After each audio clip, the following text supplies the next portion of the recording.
We do have this issue where, Trump and his supporters are way over here with a majority of people are MS-13 is the story. And then there's over here where a bunch of people wish that there kind of was no border and that there was a perfect system in which everyone could just come in and there would be no emotional or physical hardships. And that universe will never exist. Right. There will Jacob, always be America sad stories, and they have just exacerbated this situation. This country specializes in vilifying black and brown folks. Let's just be clear.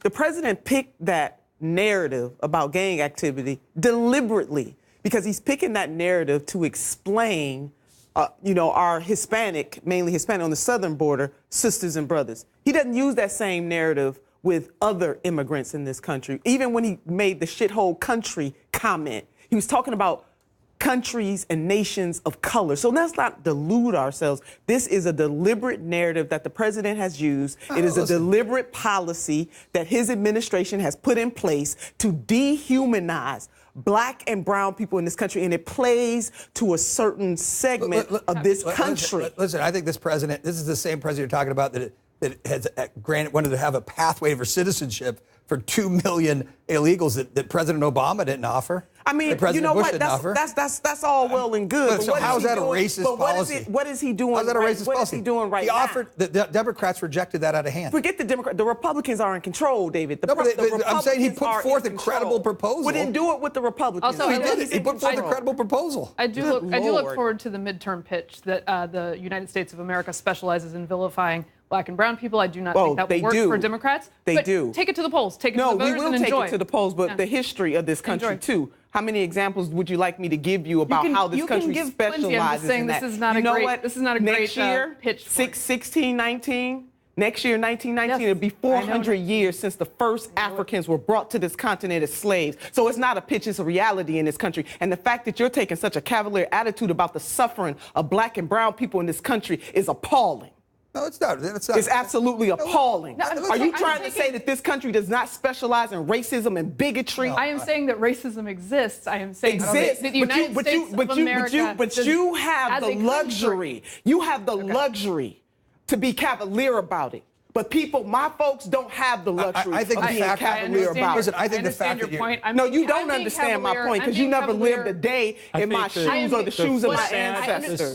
This is not a political pitch. This is reality. Mary Catherine, finish your point, and then Joe. What I'm being cavalier about is something I think we all agree about, which is that the United States of America is the freest country on the face of the earth and gives the most all kinds opportunity. Of oppression. I know that, but gives the most opportunity possible to brand us as you're talking about this through a political lens. I'm talking about this through a life lens. The saddest thing is that we have a president who plays on this division instead of trying to bring people together. Oh, Joe, it's like gambling in Casablanca? Really? This president? Hasn't happened everywhere before?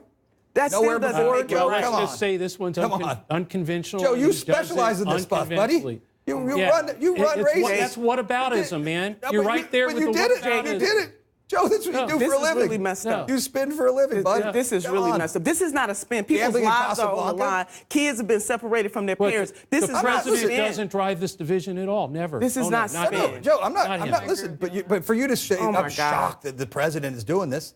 You do it for a career. He's doing it for a career, too. Explain what you mean when you say Joe. Well, Joe's a political consultant. Joe runs races. Joe runs races. You've never run a negative ad against somebody? How about you just talked about the Doug Jones race? What happened there? Did you run any negative ads? Of course. Tons, right? So how is that? So what does that have to do with the president of the United States, who is the president of the United States, not a political consultant, deciding to divide the American people along deep-seated divisions that need to be healed and brought together? So I agree. So the politics of race is terrible on both sides, right? I think it's a terrible. I think it's horrible. I think it's horrible. Yeah, Listen, for Republicans to do it, or Democrats. I'm not saying that Republicans have a monopoly on racism and bigotry. What I'm saying is that we have become numb to some of the very real challenges in this country that are being exacerbated by this president. But he didn't invent racism and discrimination. I'll be the first one to say that. But to have people who are not black and brown to be cavalier around this panel, I am highly offended. I am just highly offended by this. All I'm asking is that we don't make it only that. The United States of America is not just about only that, but that is part of it. That was all I was saying. Was this country, did this country enslave Africans? Did this country take away the land of the Native Americans? Did this country have Jim Crow and black codes? That's not in my imagination. No, it's and not. still, there are articles that are being written right now that still says that it'll take about 228 years for the average African American to catch up with the wealth of the average white person in this country, and we all have to care about it. So it is race and it is class. But to say that our country, the country was founded on racism and bigotry, David, and to it say does. that America specializes. Black men are being shot. Oh my we Lord! shouldn't say it specializes. I don't think it specializes in it. Strong feelings.